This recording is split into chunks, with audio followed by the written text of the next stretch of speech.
Alam nyo ba guys na itong 7.62 rifle, meron palang tatlong klaseng amo ito. Ito yung 7.62 by 51. Ito yung 308. Ito naman yung 7.62 by 54R. Ayan, mas malaki siya di hamak dito sa 308. Tapos itong 7.62 by 39. Ito yung malimit na nakikita kong amo dito sa mga AK-47 at saka yung mga 7.62 rifle dito sa AR platform dito na marami. Nakikita ko ito sa gun show guys. Tapos itong 7.62 by 51, ito yung 308 nga guys na very well known sa atin ito. Kung makikita nyo yung amo ng M14 sa atin is ito yon 7.62 by 51. Ito yung 308. Tapos ito yung 7.62 by 54R.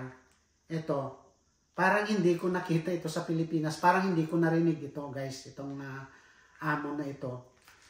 Kaya ito, makita nyo guys, marami akong biniling amo dahil na-curious nga lang ako. Talagang bumili pa ako ng ito, digital caliper kasi gusto kong sukatin isa-isa. Katulad nitong amo ng 7.62 na to. Para ipagkumpara ko yung haba, yung taba ng projectile niya. At saka yung haba ng mga tinggan niya. Kung makita niyo itong 7.62 nga guys, ito, ikukumpara natin. Ayan yung, kung makita nyo, yung haba is talagang malaking pinagkakaiba. Itong 7.62 nga by 39, itong malimit kong nakikita sa mga AK-47 dito na paninda, is maliit lang. Ayan. Tapos ito yung 308. Then, itong 54R is mas mahaba. Pero itong pinakatinggan niya guys, according doon sa nagtitinda nga, parang pare-parehas lang yung yung taba niya. Magkakaiba rin siya ng sukat doon sa tingga. May mas mahaba rin itong 54R kumpara dito sa 39. Sukatin muna natin itong projectile niya. Itong 7.62 by 54 is ayan, yung taba, yung diameter nung tingga, 7.86 mm. 8786. Itong 308, 7.62 by 51 is, ayan, 7.81. Yung pinakakapal nung tinggan niya, pinakataba niya. Itong 7.62 by 39. 7.62. 7.8281. So itong 7.62 by 39 at saka itong 7.62 by 51 is halos parehas lang yung taba niya. Pero itong 7.62 by 54R is mas matabas siya guys. Dito kasi sa previous gun show na napuntahan ko, nakakita ako ng nagtitinda ng amo na pwede kang bumili ng per piraso. Kaya nakabili ako.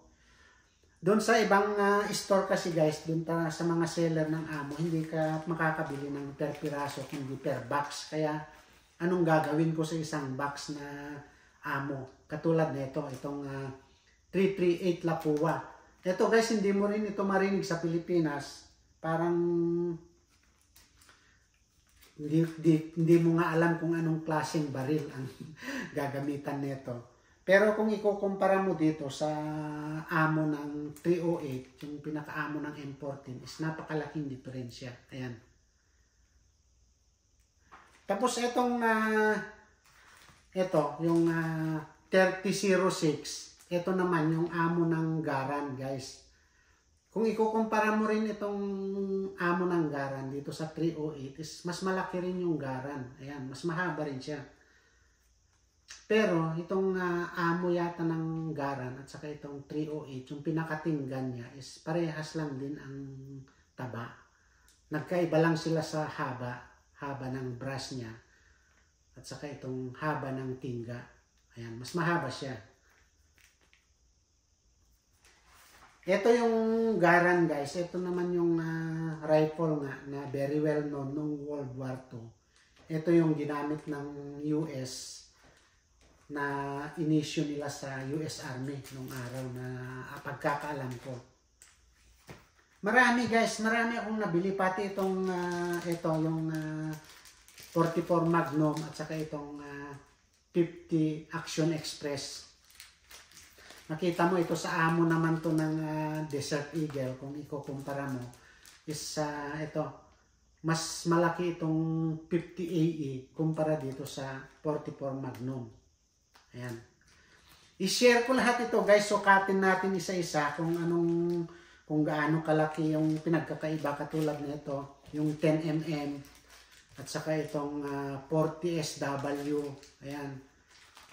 Kasi magkakaiba guys. Itong 9mm. Ayan. Itong 9mm at saka itong yung 10mm is malaki rin ang diferensya. Then itong Colt 45 Colt at saka itong 45 Auto is magkaiba rin. Ayan. Dito ko lang nalaman guys na meron din palang 45 Colt at saka 45 Auto. Ito yung very well known naman ito sa atin. Ito yung ginagamit sa mga 1911. Itong 45 Auto na to. Pero mas mahaba yung 45 Colt. Ito yata yung ginagamit nila sa mga revolver guys. Yung mga cowboy nung araw. Itong 45 Colt. Kasi mas mahaba siya. Yan o. Yung diferensya niya. Kaya abangan nyo guys yung mga sukat natin dito kung ano bang pinagkakaiba, kung gaano kalaki yung mga diferensya. I-share ko. Ito katulad nito guys. Ito hindi mo rin maririnig to gaano sa atin.